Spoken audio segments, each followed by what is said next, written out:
Bismillahirrahmanirrahim. Assalamualaikum warahmatullahi wabarakatuh.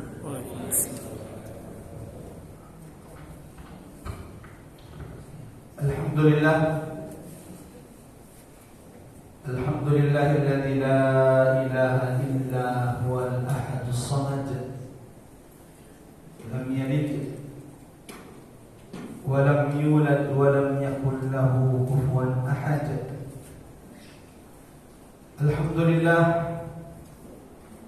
Alhamdulillahi 'adada khalqihi wa ridha nafsihi wa zinata 'arshihi wa midada kalimatihi.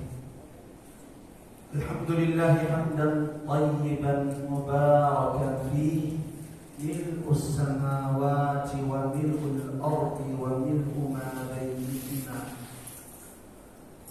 Asyhadu an la ilaha illallah wahdahu la syarika lah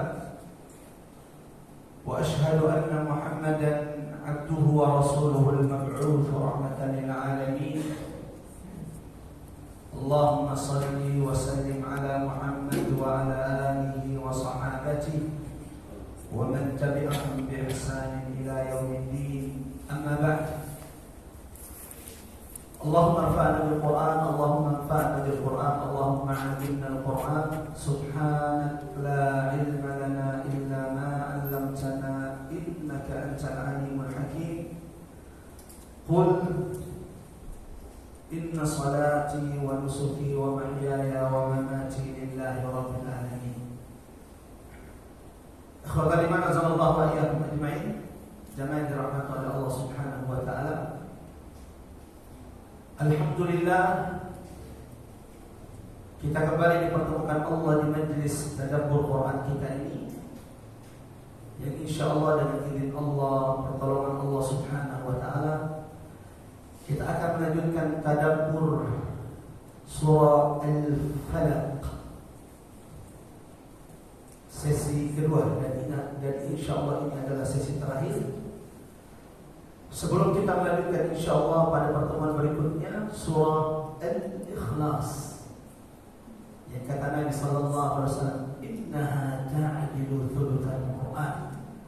Surah ini kandungannya sama dengan sepertiga Al-Quran atau 10 juz Al-Quran. Mengawali tadabbur Quran kita jemaah rahmat Allah, saya ingin mengajak kepada seluruh jemaah rahmat Allah mengawali majlis ini dengan sama-sama mengagungkan asma Allah di majlis kita. Subhanallah walhamdulillah wa la ilaha illallah, Allahu akbar. Mudah-mudahan saat ini Allah turunkan rahmat keberkahan di tengah-tengah kita. Mudah-mudahan saat ini ada malaikat Allah yang membersamai kita di majlis ini, mendoakan, beristighfar bagi siapapun yang ada di majlis ini. Sebagaimana hadis Rasulullah sallallahu alaihi wasallam, inna lillahi malaikatun sayyarah, bahwa ternyata di antara malaikat yang diciptakan Allah, ada malaikat Allah yang tugasnya, pekerjaannya hanya berjalan di atas muka bumi ini. Jadi tugasnya itu cuma berjalan. Fadlan yatatabba'una majalis dzikr. Tugas mereka ternyata hanya untuk mendatangi majlis di mana nama Allah diagungkan. Fa idza wajadu, kalau mereka sudah mendapatkan, kata Nabi, ada majlis mengagungkan asma Allah, qa'adu ma'ahum, mereka duduk bersama mereka. Allahu akbar. Yang ketiga, jemaah rahmat Allah, mudah-mudahan saat ini majlis perkumpulan kita saat ini di waktu subuh ini, saat ini semoga sedang dibangga-banggakan Allah di hadapan perkumpulan malaikat-malaikat Allah Subhanahu wa taala, di mana setiap di antara kita semoga saat ini sedang disebut namanya oleh Allah di hadapan malaikat-malaikatnya, sebagaimana disabdakan oleh Rasulullah sallallahu alaihi wasallam, wa dzakarahumullahu fi man indah. Puncak nikmat keutamaan orang yang duduk di majlis ini adalah ketika namanya disebut oleh Allah di hadapan malaikat-malaikat Allah Subhanahu wa taala, dan semoga setiap keutamaan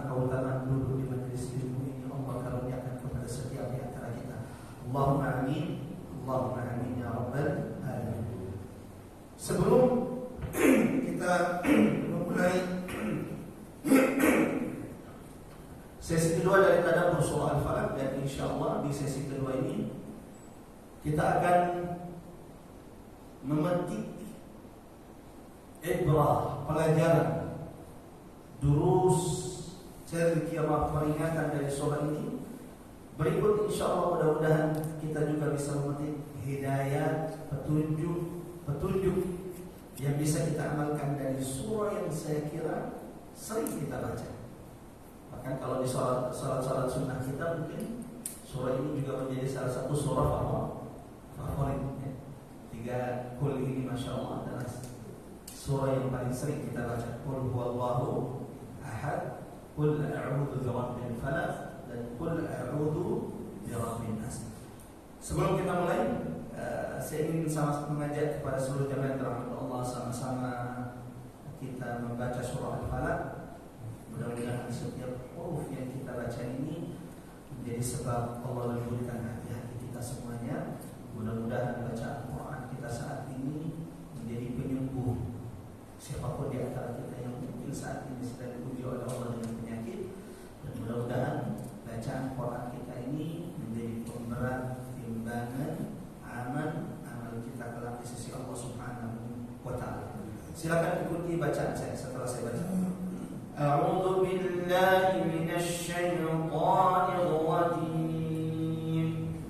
A'udzu billahi minasy syaitanir rajim.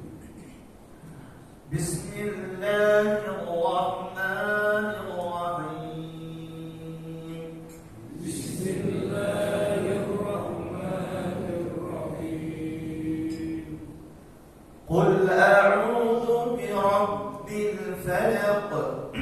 Qul a'udzu birabbil falaq. A'udzu bukan a'udzu. A'udzu, a hamzah kemudian ain. A'udzu yang artinya berlindung. Qul a'udzu birabbil falaq. Qul a'udzu birabbil falaq. Dan qalqalanya harus muncul. Kalau tidak muncul, maka ini bacanya tidak sempurna. Harus falaq. Tidak boleh falaq. Hanya bisa falaq. Min syarri ma khalaq. Min syarri ma khalaq. Jangan terlalu tebal ra'nya karena ini kasrah. Min syarri. Waduh, ini susah saja. Terus berusaha memperbaiki bacaan Qur'annya, tidak ada kata terlambat. Yang salah kalau tidak punya usaha. Min syarri ma khalaq. Min syarri ma khalaq. Wa min syarri ghasiqin idza waqab. Wa min syarri ghasiqin idza waqab. Wa min syarri naffatsati fil 'uqad.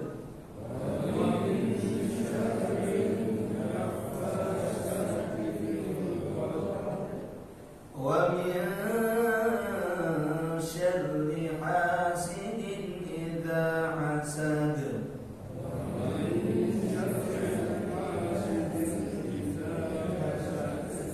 اللهم ارحمنا بالقرآن، اللهم ارحمنا بالقرآن.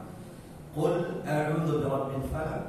Katakan wahai Muhammad, aku berlindung dengan Tuhan yang menguasai waktu subuh.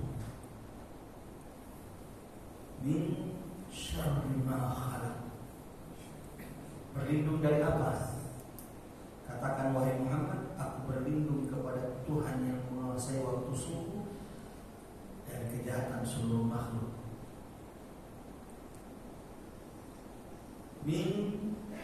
Wa min syarri ghasiqin idza waqab. Dari kejahatan malam apabila ia telah gelap gulita. Wa min syarri naffatsati fil 'uqad.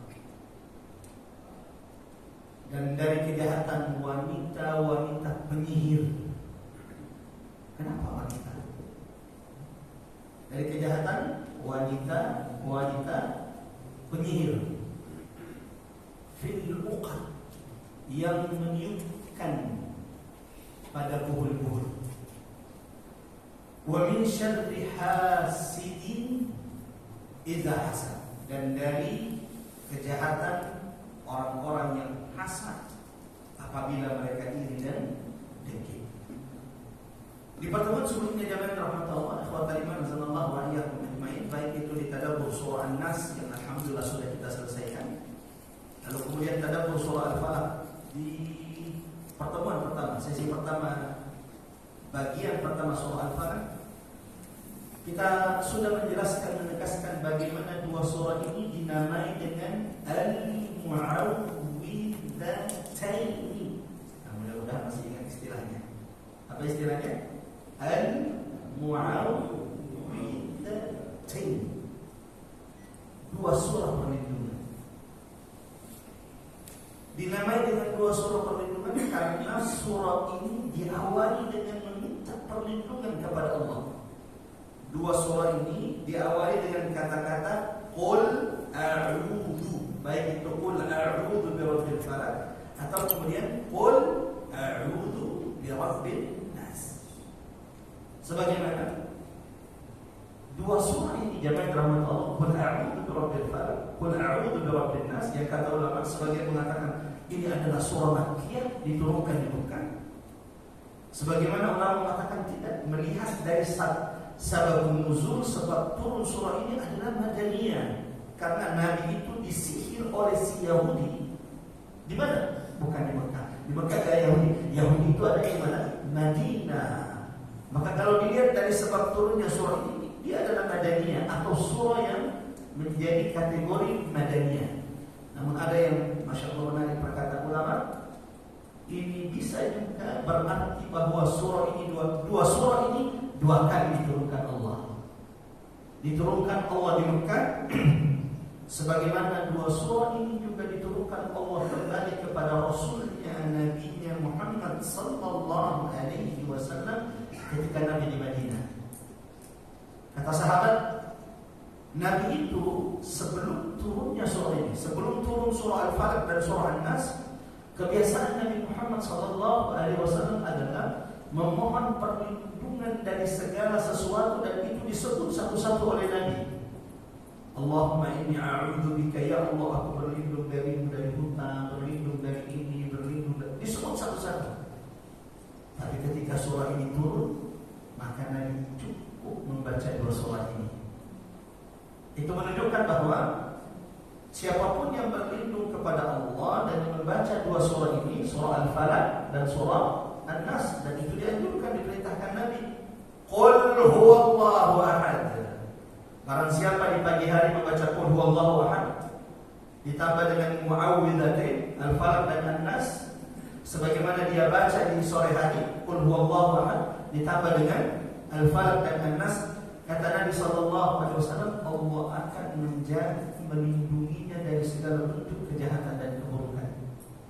Baik itu kejahatan keburukan dari dalam diri atau kemudian yang datang dari luar, baik itu kejahatan keburukan di dunia sebagaimana juga kejahatan keburukan yang ada kelak di akhirat. Sampai di sini jamaah rahmatullah wa sallallahu alaihi ajmain. Mudah-mudahan insyaallah masih ingat bahwa di surah An-Nas kita disuruh berlindung dari beberapa keburukan. Satu. Dan di surah Al-Falaq, keburukan apa kita diperintahkan berlindung di surah An-Nas?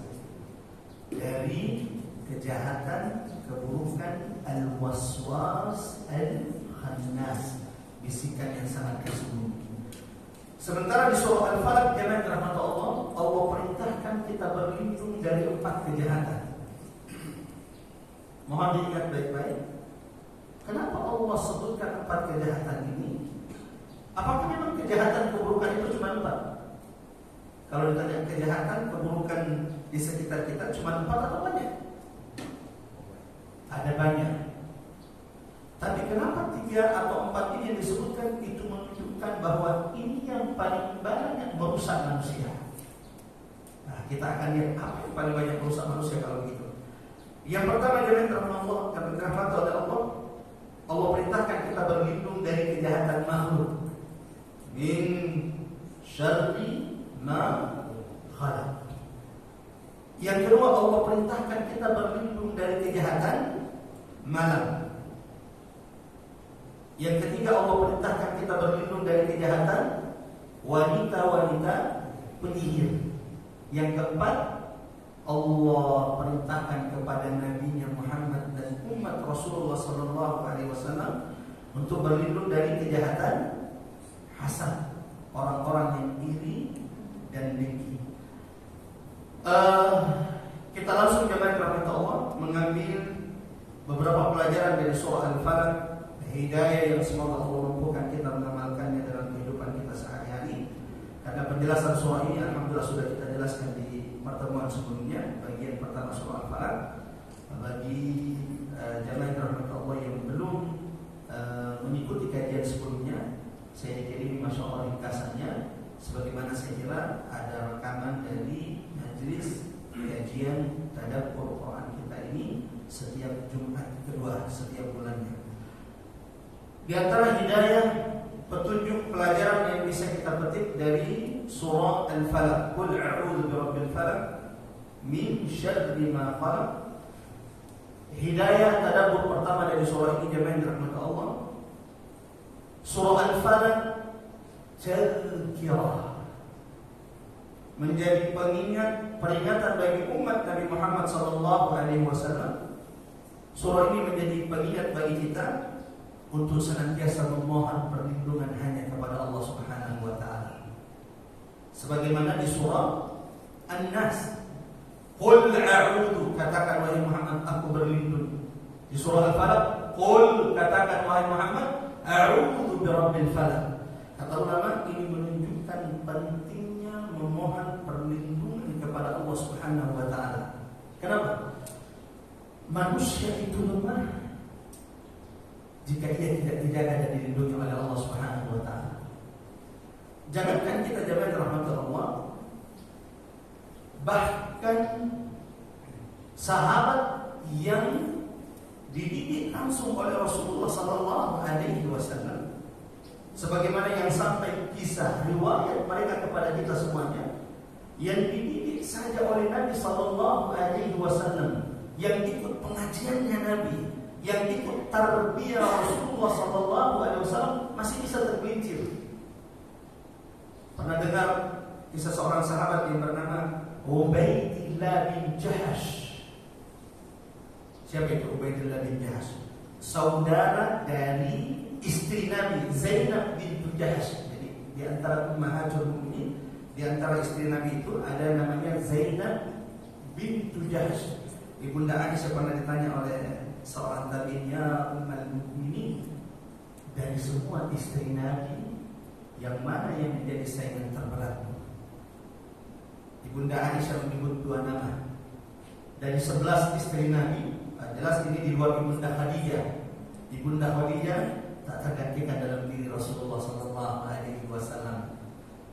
Bahkan Aisyah radhiyallahu anha cemburu kepada Ibunda Khadijah, walau Ibunda Khadijah sudah wafat.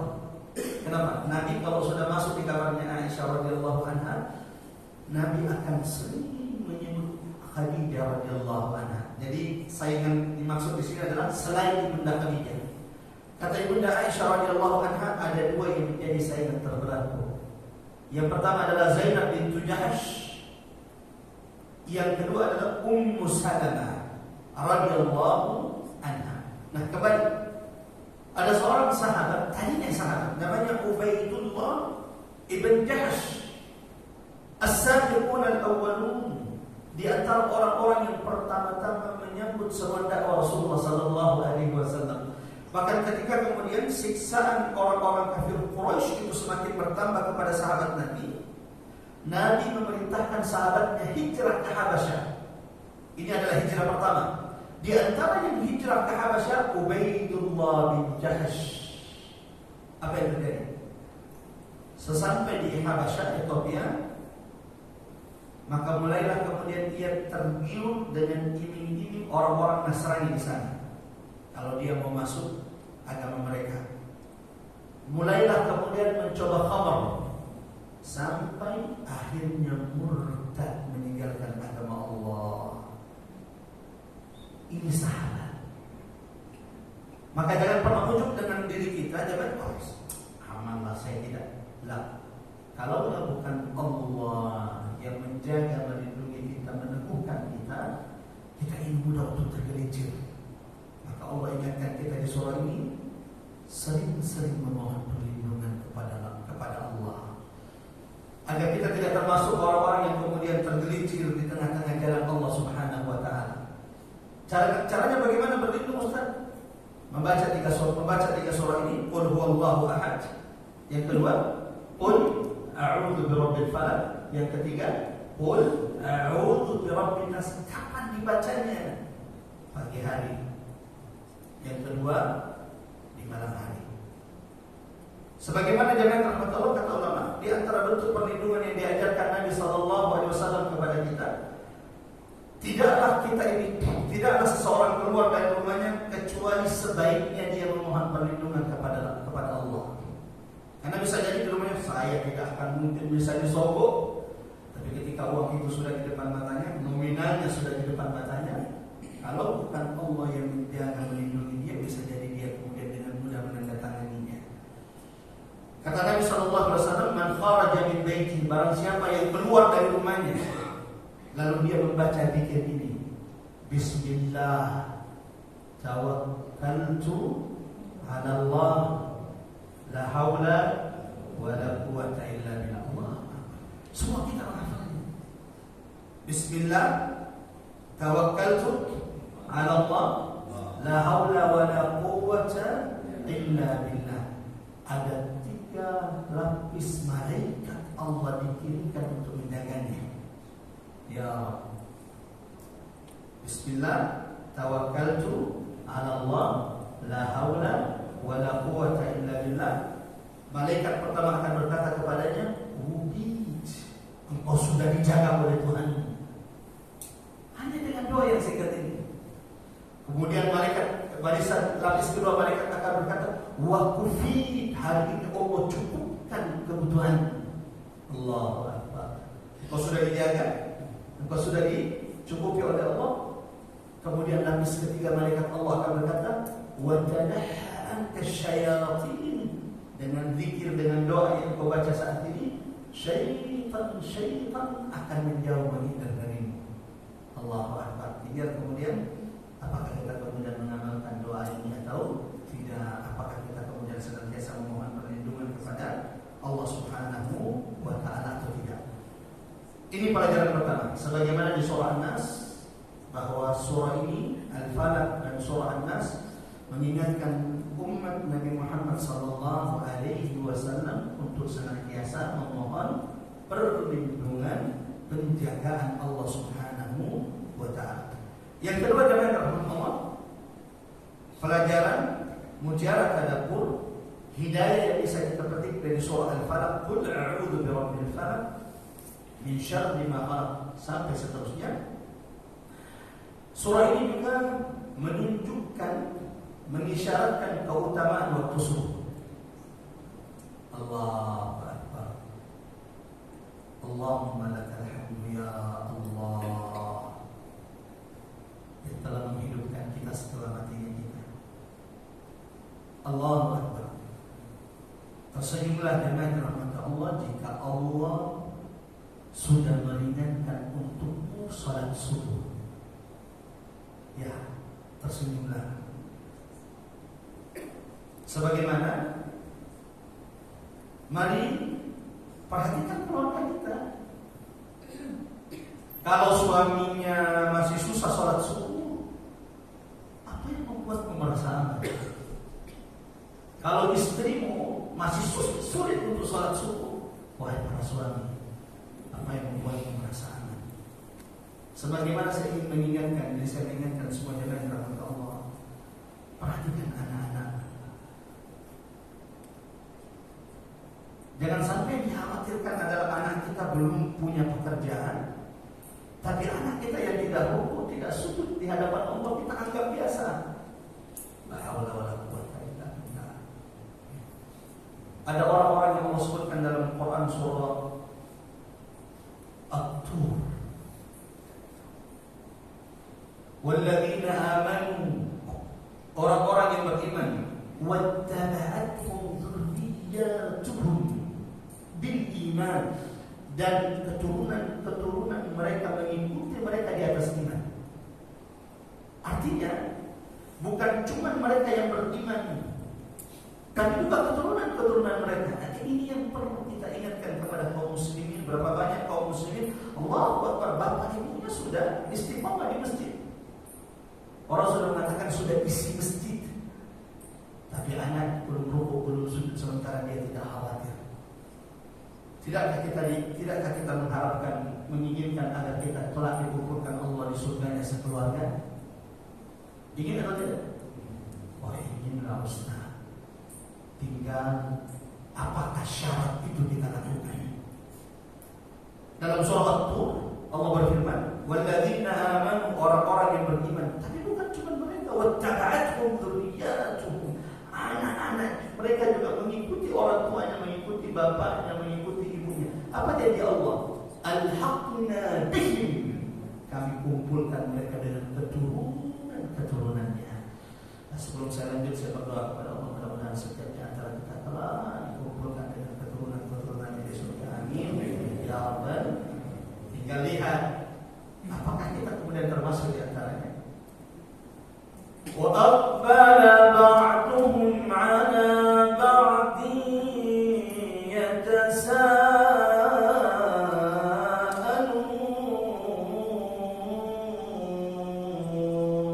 Allahu Akbar. Kata Allah, nanti penghuni surga itu tidak ada seperti kita di sini. Yang satu, ini tidak ada masalah, saya tidak mengatakan ini masalah. Di surga itu tidak akan engkau temukan ada orang yang membelakangi. Wa aqbala ba'duhum 'ala ba'din yatasaalun. Jadi surga seseorang tidak akan membelakangi surga saudaranya. Bagaimana caranya? Wallahu a'lam bissawab. Tapi inilah firman Allah. Di surga itu, semua surga itu, penghuni surga itu akan berhadapan-hadapan. Yatasaalun.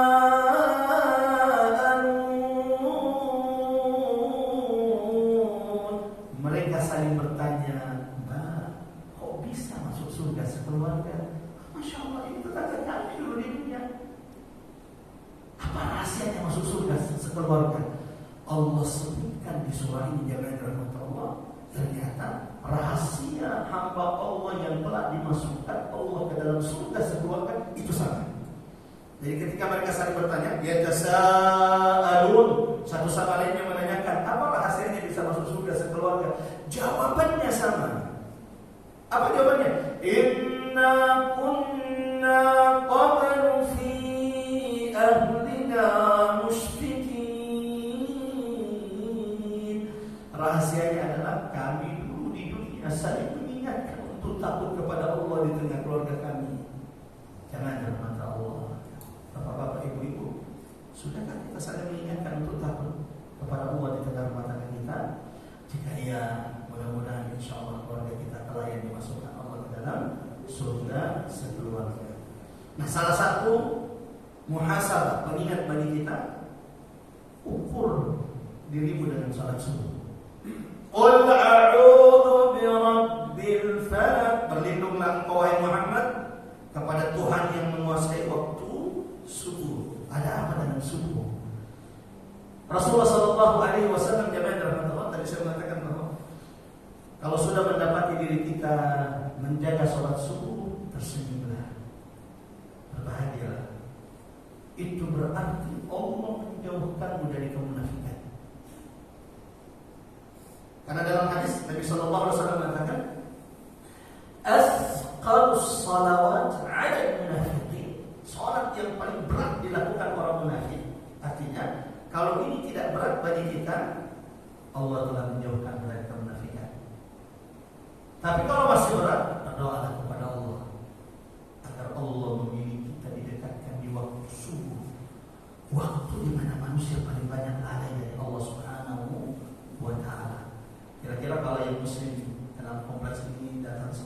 subuh penuh atau tidak di masjid? Tapi tidak semua orang dipilih oleh Allah. Kata ulama, orang yang bermaksiat di siang hari berat banget untuk subuh. Jadi suatu saat ketika kok saya kelewatan ya sholat subuhnya, coba diingat-ingat lagi. Tadi siang Allahu Akbar. Sebagaimana orang yang melakukan ketaatan di siang hari, Allah akan bangunkan, ingatkan, dekatkan dia di malam hari. Itu termasuk di antaranya ada waktu subuh.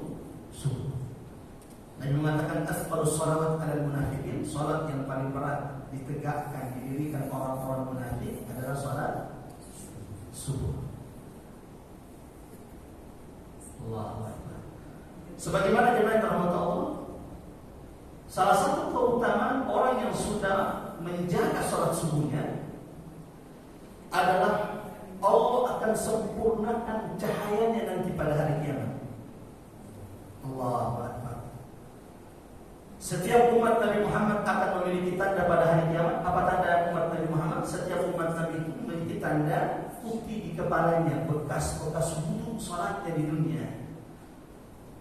Ada orang kata Nabi SAW, cahayanya nanti pada hari kiamat seperti gunung besarnya. Ada orang yang cahayanya seperti pohon kurma, sehingga dari jauh sudah tahu, ini umat Nabi Muhammad SAW. Ada orang yang cahayanya seperti orang yang berdiri. Ada orang yang cahayanya kata Nabi SAW yang cahayanya lebih kecil dari, bahkan yang paling kecil kata Nabi SAW. Ada orang yang cahayanya pada hari kiamat hanya berada di ujung ibu jari kakinya. Yang kalau itu menyala maka ia akan berjalan, kalau kemudian ia padam maka ia akan berhenti. Jangan rahmat Allah Subhanahu wa taala. Apa pentingnya cahaya ini pada hari kiamat? Yang membuat kita mudah melewati sirat. Apa itu sirat? Jembatan yang lebih tipis dari rambut, lebih tajam daripada pedang. Bukan sampai situ, terbentang di atas neraka jahanam yang gelap dan panas. Siapa yang ingin dicepatkan Allah nanti melewati jembatan? Angkat tangan cepat, kita doakan mudah-mudahan dipilih oleh Allah Subhanahu wa taala. Ya pasti kita mau semua lah. Tapi kata Nabi SAW, yang menentukan cepat tidaknya kita melewati jembatan Allah adalah cahaya hari itu. Cahayanya disempurnakan atau tidak oleh Allah? Atau jangan-jangan cahayanya yang redup? Yang kata Nabi SAW, cuman cahaya di ujung ibu jari kakinya, yang kalau itu menyala dia berjalan di atas sirat. Kalau kemudian dia padam, dia berhenti dan merasakan panasnya sirat saat itu, karena dia terbentang di atas neraka jahanam. Maka Allah mengabadikan dalam Quran surah Tahrim ayat 8, salah satu doa orang-orang yang beriman sebelum melewati jembatan, sebelum melewati sirat apa? Rabbana, ya Tuhan kami, atmim lana nurana, sempurnakan cahayamu untuk kami hari ini. Ini menjadi doa orang-orang yang kelak sebelum orang-orang beriman sebelum melewati jembatan sirat. Dan ternyata Masya Allah, di antara orang yang paling Allah sempurnakan cahayanya kelak di akhirat adalah mereka yang menjaga salat subuhnya. Mudah-mudahan setiap langkah yang kita lakukan insya Allah subuh hari ini menjadi sebab Allah sempurnakan cahaya-cahaya kita kelak di sisi Allah pada hari kiamat. Amin ya rabbal alamin. Sudah 2 pelajaran ya. Pentingnya perlindungan. Yang kedua, surah ini juga menunjukkan, mengajarkan kepada kita, mengisyaratkan keutamaan waktu subuh. Qul a'udzu birabbil falaq. Katakan wahai Muhammad, aku berlindung kepada Tuhan yang menguasai waktu subuh. Pelajaran ketiga, jamaah rahmat Allah, akhwatul iman, azanallahu wa iyyakum ajma'in. Min syarri ghasiqin idza waqab. Apa artinya? Dan berlindung dari kejahatan malam apabila ia telah gelap gulita. Surah ini berarti kata ulama, ini pelajaran ketiganya, ini tadabbur ketiganya, ini hidayah, petunjuk yang semoga bisa kita amalkan dalam kehidupan kita sehari-hari. Bahwa surah ini memerintahkan, memberikan kita pelajaran untuk senantiasa berlindung dari kejahatan malam. Berlindung dari kejahatan malam. Ada apa dengan malam? Kenapa Allah perintahkan kita berlindung dari kejahatan malam? Wa min syarri ghasiqin idza waqab. Apa kira-kira kejahatan malam? Keburukan malam sampai kita kemudian diperintahkan Allah berlindung. Dan ketika Allah memerintahkan kita berlindung, itu menunjukkan jaminan rahmat Allah bahwa malam itu memiliki keburukan dan kejahatannya yang engkau harus berlindung kepada Allah Subhanahu wa taala. Nabi Muhammad SAW ini menjadi nasihat bagi kita semuanya. Dan dulu waktu masih kecil di kampung, kita belum paham kenapa orang tua kita melakukannya. Ternyata Masya Allah, ini adalah sunnah dan anjuran Nabi. Apa sunnah dan anjuran Nabi? Nabi SAW mengatakan, "Idza januhal lail." Wahai sahabatku, wahai umatku, kalau malam sudah gelap, kalau malam mulai gulita, faqufus sibyan, suruh anak-anakmu masuk ke dalam rumah. Jaga anak-anak kalian. Masih ingat waktu orang tua kita dulu? Kita di kampung, masuk waktu maghrib, kan kita disuruh masuk itu. Alasannya apa biasanya orang tua kita? Disuruh masuk itu karena apa?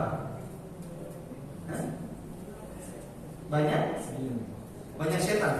Kan itu yang disebut orang tua kita. Masuk, banyak setan, nanti kamu diambil sama setan. Mungkin senang kita, apaan sih ini ibu-ibu yang orang tua ini? Sebarang. Tidak, ternyata itu hadis Nabi SAW. Idza januhal lail, kalau malam, ketika malam sudah gelap gulita, faqufus sibyan, tahan anak-anakmu. Jangan biarkan anakmu bertebaran di luar rumah. Kenapa ya Rasulullah? Kata Nabi SAW, fa inna syaitana tantashiru hina idin. Karena syaitan itu bertebaran di waktu itu. Jadi memang ini adalah anjuran Nabi, ini hadis Nabi Muhammad SAW. Dan itu tidak ada waktu pagi. Nabi tidak pernah mengatakan kalau pagi datang suruh. Sebaliknya pagi itu dianjurkan kita keluar rumah. Dianjurkan kita semakin pagi memulai pekerjaan, semakin diberkahi oleh Allah Subhanahu wa taala. Tapi kalau sudah masuk malam di waktu maghrib, apa kata Nabi? Kumpulkan anak-anakmu. Kenapa dikumpulkan anak-anak kita? Karena syaitan itu bertebaran di waktu itu. Bukan cuma itu, kata Nabi SAW, wa aghliqul abwab. Tutuplah pintu-pintu kalian dengan membaca bismillah. Nah, ini yang perlu mungkin belum kita amalkan. Kalau tutup pintu, baca asal tutup aja ya. Mudah-mudahan setelah tadabbur surah Al-Fatih ini menjadi pengingat bagi Al-Fatih, pengingat bagi kita semuanya. Nabi mengatakan wa aghliqul abwab, tutuplah pintu-pintu kalian dengan membaca bismillah. Kenapa ya Rasulullah? Fa inna syaitana la yadkhulu baban mughlaqa. Karena syaitan itu tidak akan masuk ke dalam rumah yang pintunya ditutup dengan bismillah. La haula wala quwwata illa billah. Yang ada kan kita berdoa, tutup, masuk, menyuruh pembantu juga tidak ingatkan, Mbak. Kalau mudah-mudahan setelah ini ibu-ibu yang dirahmati Allah, karena biasanya ibu-ibu yang paling sering mengingatkan ini. Bapak-bapak yang dirahmati Allah, kalaupun menutup pintu yang kita minta adalah yang membantu di rumah kita, mudah-mudahan setelah tadabbur ini kita ingatkan mereka, Mbak, kalau tutup jendela kamar anak-anak, kalau tutup pintu baca apa? Bismillah, karena syaitan itu tidak akan masuk kalau rumah itu pintunya ditutup dengan bismillah. Jadi Nabi memang Masya Allah kalau sudah malam memerintahkan kita mengumpulkan anak-anak kita. Jangan biarkan anakmu di malam hari malah ada di luar rumah. Salah satu sebab kerusakan moral anak-anak kita saat ini jangan dirahmati Allah, karena orang tua tidak mencari, tidak berkumpul berkumpul dengan anak mereka di malam hari.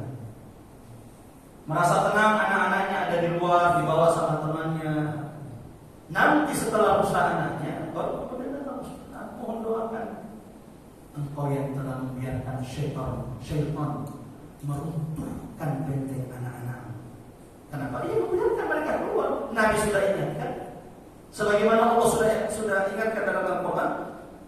Wa min ayatihi manamukum bil-lail. Di antara tanda-tanda kekuasaan Allah, Allah jadikan malam itu tempat kalian berkumpul, tempat kalian bersua dengan keluarga kalian. Wal-laili wa ma wasaqa. Dalam Quran surah Al-Insyiqaq ayat 17, demi malam wa ma wasaq, dan apa yang dikumpulkannya. Jadi memang Masya Allah, fitrah, tabiat malam itu adalah tempat Allah mengumpulkan makhluknya, termasuk manusia. Saya tidak mengatakan orang yang keluar bekerja di malam hari itu tidak bagus, tidak. Tetapi fitrahnya, kalau dia ingin mendapatkan ketenangan, maka sebaiknya setiap keluarga itu berkumpul di malam hari. Kalau sudah ada keluarga yang kemudian di malam hari jarang berkumpul, di malam hari suaminya main gaple, suaminya kemana, istrinya juga kemana, anaknya juga kemana, maka jangan heran ketika engkau mendengarkan kerusakan di tengah keluarga ini. Karena memang Allah sudah ingatkan di surah ini agar kita senantiasa berlindung dari kejahatan malam. Wa min syarri ghasiqin idza waqab. Kebanyakan kejahatan itu terjadi di malam hari. Perampokan, ya ada juga sih di siang hari, tapi tidak terlalu banyak, betul atau tidak? Maksiat, dosa, diantaranya perzinahan itu lebih banyak terjadi di malam hari. Walau ada juga yang berzina di siang hari, sewa hotel, tapi lebih banyak di malam hari. Kenapa? Ternyata rahasianya adalah kan sering kita menyebut simbol kegelapan. Memang syaitan itu suka yang gelap-gelap. Kata ulama, gelapnya malam memudahkan syaitan untuk kemudian menggoda manusia. Yang kedua, gelapnya malam, kata ulama, ini sudah masuk waktu syuruk, tapi juga tidak boleh langsung sholat di waktu syuruk. Kita lewatkan sedikit 5-10 menit, dan saya anjurkan tidak meninggalkan masjid ini kecuali sudah sholat 2 rakaat, agar kita mendapatkan pahala haji umroh sempurna, bukan cuma sekali, tamah sempurna, sampai ketika dikatakan Nabi tamah sempurna. Sampai di sini sudah berapa pelajaran? 3. Anjuran senantiasa memohon perlindungan, keutamaan waktu subuh. Yang ketiga, surah ini memerintahkan kita memohon perlindungan dari kejahatan malam. Dan jangan biarkan anak cucumu sering keluar di malam hari. Siapa yang menjaga mereka di luar? Terlebih ketika ulama mengatakan bahwa ternyata syaitan itu sangat terbantu dengan gelap gulita mengangkat birahi syahwat anak cucu Nabi Adam. Jadi coba lihat kalau sudah gelap-gelapan di beberapa tempat anak-anak sering nongkrong dan sudah tidak ada lampunya, sudah gelap, coba lihat di atas motor apa mereka lakukan? Begitu mudah bagi syaitan meruntuhkan pertahanan mereka. Sebagaimana dikatakan Allah, para penyihir lebih banyak mengirimkan sihir telur santet mereka di malam hari dibanding di siang hari. Ya ada juga yang mengirim di siang hari, tapi sedikit. Paling banyak dukun, saya tidak sedang mengajari ilmu perdukuan, tidak. Tetapi ini realitanya. Dukun itu lebih banyak mengirim sihir santet telur mereka di malam hari. Kenapa? Karena gelapnya malam, kata ulama, membantu para dukun menguatkan sihir-sihir mereka. Waliyadzubillah, semoga Allah senantiasa menjaga dan melindungi kita semuanya. Pelajaran keempat sebelum terakhir, jemaah dirahmati Allah, ikhwatal iman, sallallahu wa iyyakum ajma'in. Surah ini juga memerintahkan kita berlindung dari kejahatan wanita-wanita penyihir. Wa min syarrin naffatsati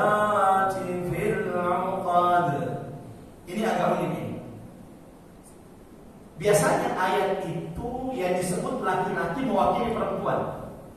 Contoh, ya ayyuhalladzina amanu kutiba alaikum. Nah, ini kan laki-laki, tapi termasuk juga perempuan. Ya ayyuhalladzina amanu, wahai orang-orang beriman, tubu ila Allah. Tobatlah kalian kepada Allah. Ini kan seruan ke laki-laki. Tapi apakah berarti bahwa wanita tidak disuruh untuk bertobat? Tidak, ayat ini untuk laki-laki juga untuk perempuan. Tapi ketika berbicara tentang sihir, yang disebutkan Allah perempuan langsung. Dan kalau ayatnya untuk perempuan berarti itu tidak berlaku untuk laki-laki. Biasanya ayatnya kalau untuk perempuan itu berarti tidak berlaku untuk laki-laki. Lalu kenapa kemudian ketika Allah berbicara tentang sihir, Allah menyebut perempuan? Saya termasuk ayat ini menjadi pertanyaan. Ketika mulai belajar tafsir, tadabbur ayat ini menjadi pertanyaan. Sampai kemudian menanyakan beberapa masyayikh, beberapa guru kami, sampai kemudian menemukan beberapa jawaban. Kenapa di ayat ini Allah ketika berbicara tentang sihir yang disebut adalah wanita? Wa min syarrin naffatsati fil 'uqad. Di antara jawaban para ulama jamaah rahmat Allah, dulu yang banyak menjadikan pekerjaannya menjadi penyihir itu lebih banyak wanita. Jadi di zaman dulu itu, kenapa kemudian di sini disebutkan wanita? Karena dulu penyihir wanita itu lebih banyak dibanding penyihir laki-laki. Dan kalau di Jazirah Arab memang, sebagaimana di Mekah dan di Madinah, biasanya penyihir-penyihir yang ditangkap oleh polisi-polisi itu kebanyakan perempuan. Kenapa dulu? Ya, kenapa kemudian penyihir itu dulu lebih banyak perempuan daripada laki-laki? Karena sihir perempuan itu lebih kuat, kata ulama, dibanding laki-laki. Kenapa? Rasa dengkinya perempuan itu, kalau dia sudah iri dan dengki, lebih tinggi daripada laki-laki. Jadi perempuan itu kalau sudah goyangnya itu menyihir kita. Allahu Akbar, lain lagi nih bahasa itu, Masya Allah. Dan betul, apa yang saya mau sampaikan, poinnya termasuk yang disampaikan oleh beliau. Nanti saya akan sampaikan. Ya pasti saya ingin sebutkan karena ulama ketika menjelaskan ayat ini satu apa? Dulu penyihir laki-laki itu, perempuan itu lebih banyak daripada penyihir perempuan. Yang kedua kata ulama, kenapa kemudian di sini disebutkan wanita? Wa min syarrin naffatsati fil 'uqad. Agar surah ini mengingatkan kepada kita peristiwa Nabi Muhammad disihir. Jadi Nabi Muhammad itu disihir oleh seorang Yahudi yang bernama Nabi Ibnul Asam yang dibantu oleh 3 putrinya. Maka ketika Allah menyebutkan di sini wanita, mengingatkan kita bahwa salah satu yang menyihir Nabi adalah 3 wanita putri seorang Yahudi yang bernama siapa? Nabi Ibnul Asam yang membantu bapaknya. 2. Yang ketiga kata ulama, karena perempuan itu tanpa menyihir sudah menyihir kita laki-laki. Seperti tadi kata bapaknya, perempuan itu goyangannya saja sudah menyihir kita nih. Karena perempuan tanpa menyihir sudah menyihir laki-laki. Betul atau tidak? Maka Nabi SAW bukan cuma yang masih muda, yang tua-tua juga bahaya. Bahkan ada peringatan khusus Nabi Muhammad bagi yang sudah tua. Itu menunjukkan memang ada orang seperti itu. Salafatun, ada 3 orang, la yukallimuhumullah, tidak akan ditemani berbicara Allah pada hari kiamat, wa la yanzuru ilaihim, dan tidak akan dilihat Allah pada hari kiamat. Di antaranya siapa ya Rasul? Syaikhun zani, sudah tua, sudah bau tanah, rambut sudah memutih, tapi tidak bisa meninggalkan zina. Wa iyyazu billah.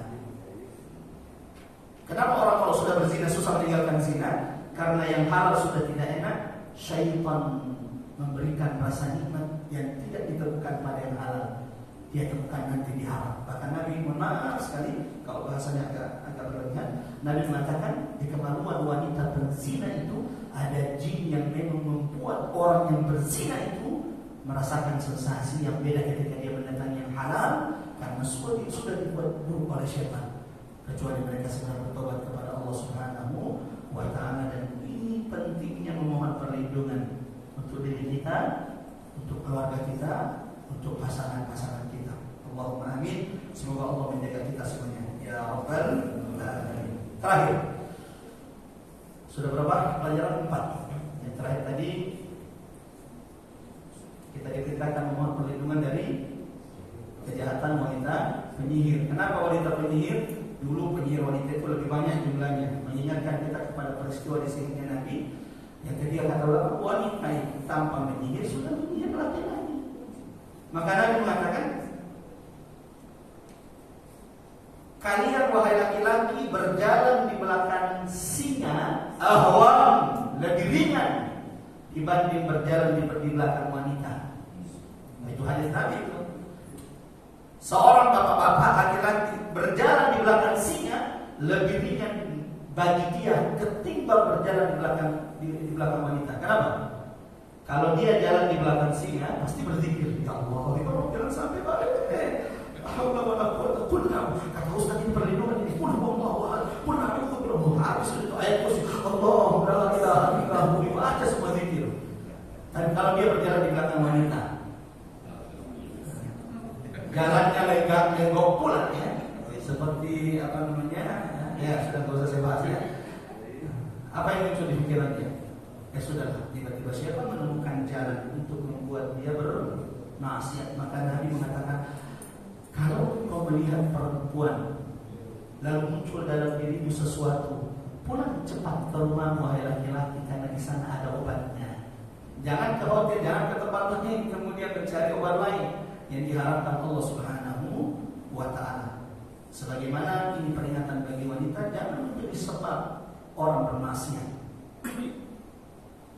Jangan menjadi sebab laki-laki itu bermaksiat dengan memperlihatkan lekuk-lekuk daripada tubuhnya yang nanti dia akan dihisab, ditanya oleh Allah tentang aurat-aurat yang tidak dijaganya. Pelajaran terakhir jemaah rahmat Allah, dan ini sebagai penutup dari tadabbur surah Al-Falaq. Surah ini juga mengajarkan kepada kita agar senantiasa memohon perlindungan dari penyakit hasad, dari penyakit dengki. Ini nasihat bagi saya, nasihat bagi kita semua jemaah rahmat Allah. Ma khala jasadun min hasad.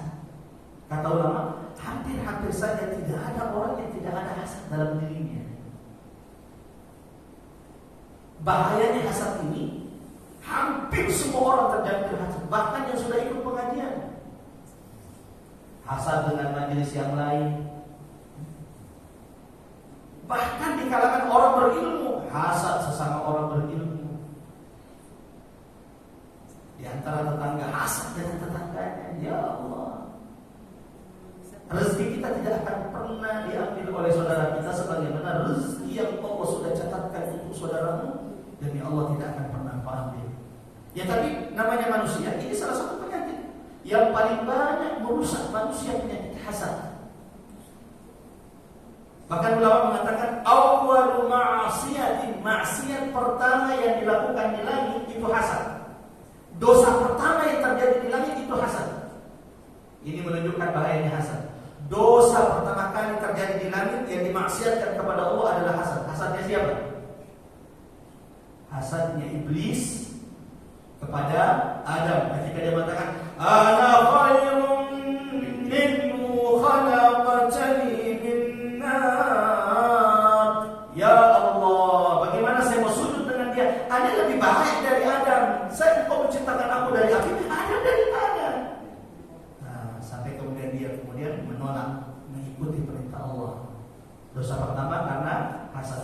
Sebagaimana kata ulama, dosa yang pertama kali terjadi di bumi ini itu juga karena hasad. Jadi dosa pertama kali terjadi di langit adalah hasad, dan dosa pertama kali terjadi di bumi itu juga disebabkan karena hasad. Kalau di langit hasadnya iblis kepada Adam, kalau di dunia apa? Hasadnya Habil ke Qabil atau Qabil ke Habil. Tidak boleh fitnah kita ini. Masya Allah.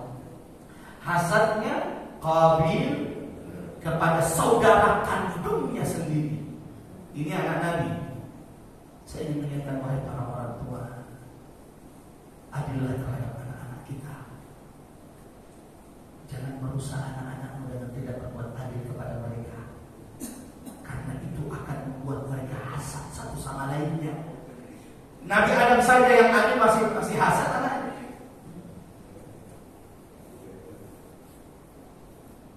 Yang paling banyak merusak kita ini kan biasanya warisan orang tua, betul betul. Apalagi kalau di Sulawesi, ada orang Sulawesi sini sampai waktu tikam. Itu cuma karena memperebutkan satu petak sawah. Yang ini terkadang disebabkan karena orang tuanya yang tidak adil dalam membagikan warisan. Kata ulama, kaidah warisan itu dua. Kalau dibagi sebelum meninggal, jadi kalau bapak sebelum meninggal bagi warisan, sebaiknya dibagi secara adil, sama rata. Jadi kalau masih hidup, dibaginya sama rata. Tapi kalau meninggal warisan itu belum sempat dibagi, maka dia wajib mengikuti hukum waris yang Allah tetapkan dalam Al-Quran. Lidzakari mithlu hadzil unthayain, 2:1 bagi laki-laki dan perempuan. Kalau tidak dibagi sebelum dia wafat. Tapi kalau memang melihat anak kita ini waduh bakal jadi perpecahan mereka ini setelah saya, sebaiknya dibagi segera. Apalagi selama ini lalai mengajarkan agama kepada anakmu, sehingga dunia menjadi salah satu motivasi tertinggi mereka.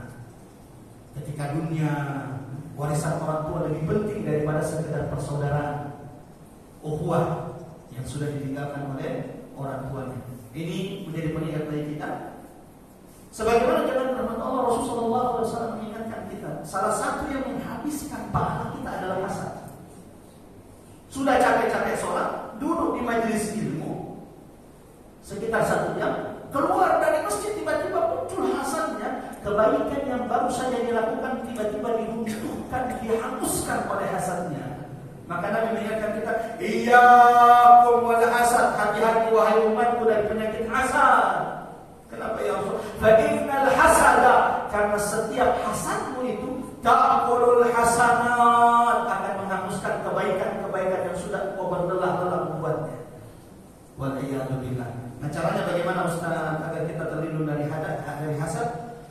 Mencintai saudara kita seperti kita mencintai diri kita. Itu salah satunya. Yang kedua, meyakini bahwa rezeki manusia itu sudah ditetapkan Allah Subhanahu wa ta'ala. Ini yang kedua, cara berlindung dari hasad. Yang pertama apa? Mencintai untuk saudara kita apa yang kita cintai untuk diri kita.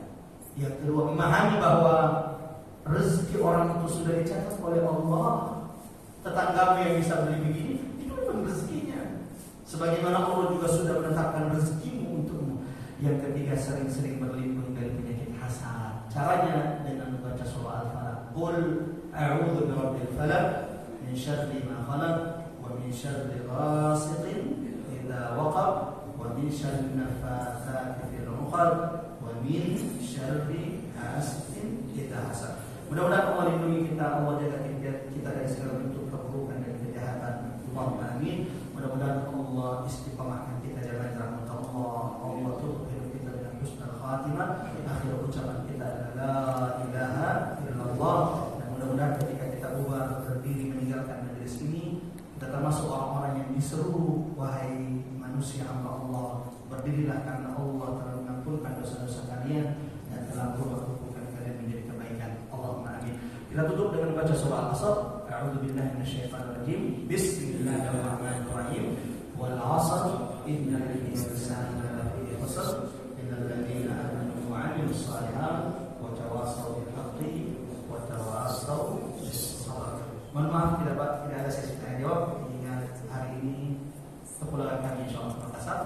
Jadi sampai hari Jumat ini demi untuk kemudian kita bertemu di majelis ini saling mengingatkan dan semoga Allah senantiasa menjaga kita. Kita tutup dengan doa kepada majelis. Subhanakallahumma wa bihamdika asyhadu an la ilaha illa anta nastaghfiruka wa natubu ilaik.